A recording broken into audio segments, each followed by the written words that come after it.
Hello students, welcome back to my channel एथरॉन Neha Kashyap minus WS1FA पे आप सभी का स्वागत है।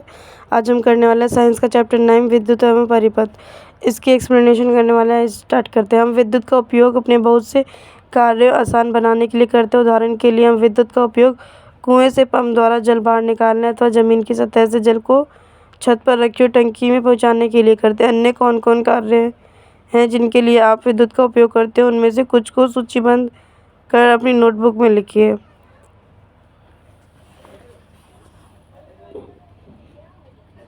क्या आपकी सूची में प्रकाश के लिए विद्युत उपयोग सम्मिलित है? सूरज छिपने के बाद भी विद्युत हमारे घरों, सड़कों, दफ्तरों तथा फैक्ट्रियों को प्रकाशित करती है। यह रात में लगातार काम करने में हमारी सहायता करती है। विद्युत हमें बिजली घर से प्राप्त होती है, फिर भी विद्युत की आपूर्ति ठप हो सकती है या कई स्थानों पर अनुपलब्ध हो सकती है। ऐसी स्थिति में प्रकाश के लिए टॉर्च का उपयोग करते हैं। टॉर्च में एक बल्ब होता है, इसका स्विच दबाते हैं और तब यह प्रकाश देने लगता है। अब पढ़ते हैं विद्युत सेल क्या होता है।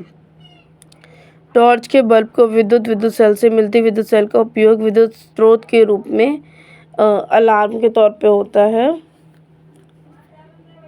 घड़ी, कलाई घड़ी, रेडियो, कैमरा तथा अन्य युक्तियों में किया जाता है।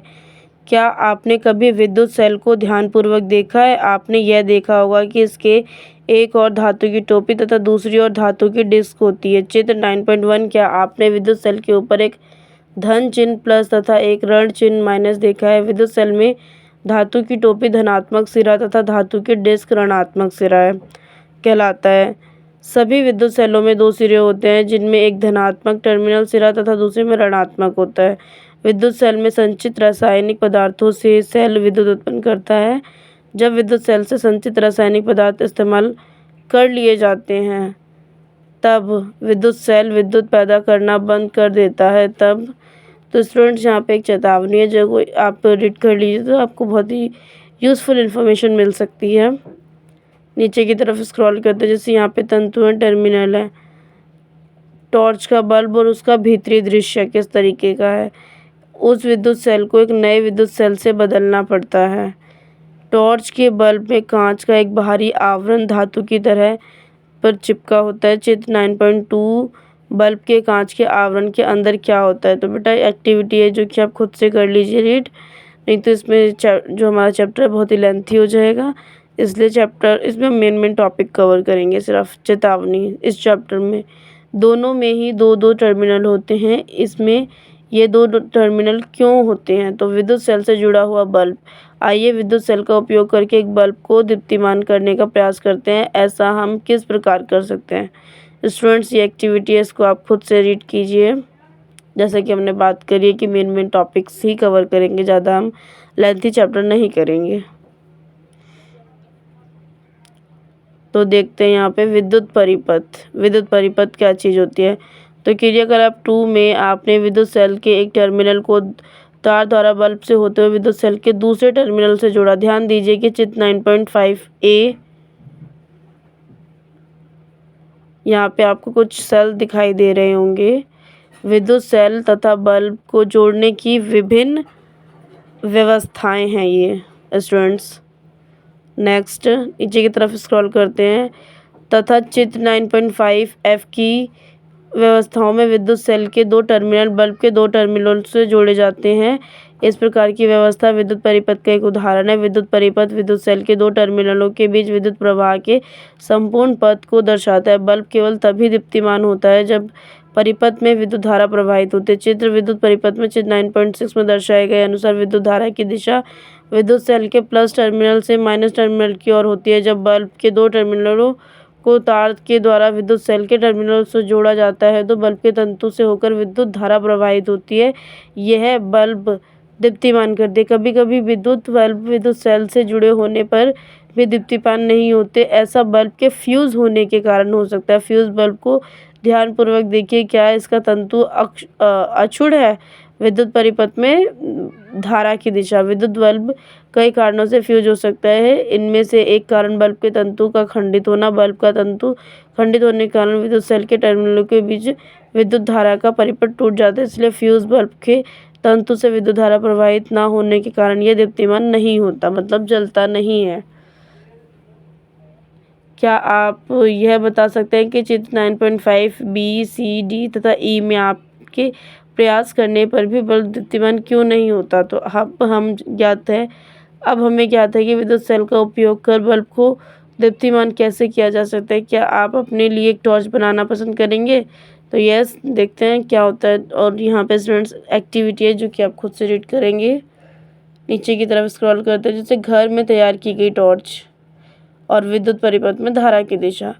लपेटिए तार के दूसरे सिरे को रबड़ बैंड की सहायता से विद्युत सेल का ऋणात्मक टर्मिनल से जोड़िए। तो ये एक्टिविटी थी स्टूडेंट्स। विद्युत स्विच क्या होता है, आइए बात करते हैं विद्युत का स्विच।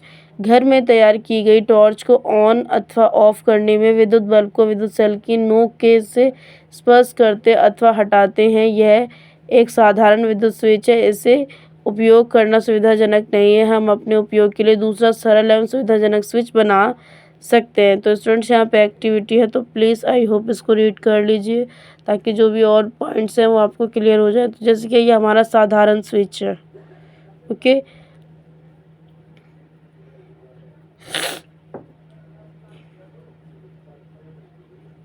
और ये हमारी एक्टिविटीज़ हैं। एक्टिविटीज़ में जैसे स्विच सहित विद्युत परिपथ। नेक्स्ट है हमारा ऑन स्थिति में विद्युत स्विच। अब बात करते हैं विद्युत चालक तथा विद्युत रोधक क्या चीज़ होते हैं। तो हमने अपने सभी क्रियाकलापों में परिपथ को पूरा करने के लिए धातु के तार उपयोग किए थे। मान लीजिए जैसे कि आपको यहाँ पे एक चित्र देखने को मिल सकता है। विद्युत सेल, स्लाइड स्विच, सभी तरीके का टॉर्च का आंतरिक अंग कह सकते हैं इसको हम। लीजिए परिपथ बनाने के लिए धातु के तारों के स्थान पर हम सूती धागे का उपयोग करते हैं। क्या आप सोचते हैं कि इस अवस्था में भी बल्ब दीप्तिमान होगा? विद्युत धारा के प्रवाह के लिए विद्युत धारा में परिपथ में किस प्रकार के पदार्थों का उपयोग किया जा सकता है, आइए इसका पता लगाएं। तो स्टूडेंट्स यहाँ पे एक्टिविटी है, इसको आप खुद रीड कीजिए।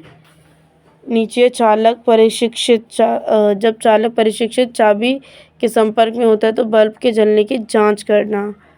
नीचे की तरफ स्क्रॉल करते हैं। नीचे आपको एक टेबल नज़र आ रही होगी, इसको आप देख लीजिए, पढ़ लीजिए, बहुत ही यूज़फुल टेबल है। नीचे आते हैं, थोड़ा सा पर स्क्रॉल करते हैं अभी। आप क्या पाते हैं? परीक्षण के लिए उपयोग किए गए पदार्थों से तारों के स्वतंत्र सिरे लगाने पर बल्ब दीप्तिमान नहीं होता। इसका अर्थ यह है कि पदार्थ विद्युत धारा को अपने अंदर से प्रवाहित नहीं होने देता। इसके विपरीत बल्ब के जलने से यह पता चलता है कि कुछ पदार्थ अपने अंदर से विद्युत धारा का प्रवाह होने देते हैं। जो पदार्थ विद्युत धारा का प्रवाह होने देते हैं वह विद्युत चालक हैं तो अथवा विद्युत रोधक अपने अंदर से विद्युत धारा को प्रवाहित नहीं होने देते। सारणी 9.1 में देख चुके होंगे आप। ऊपर की तरफ स्क्रॉल करते हैं, यहाँ पे विद्युत चालक है एंड विद्युत रोधक है। तो आप क्या निष्कर्ष निकाला?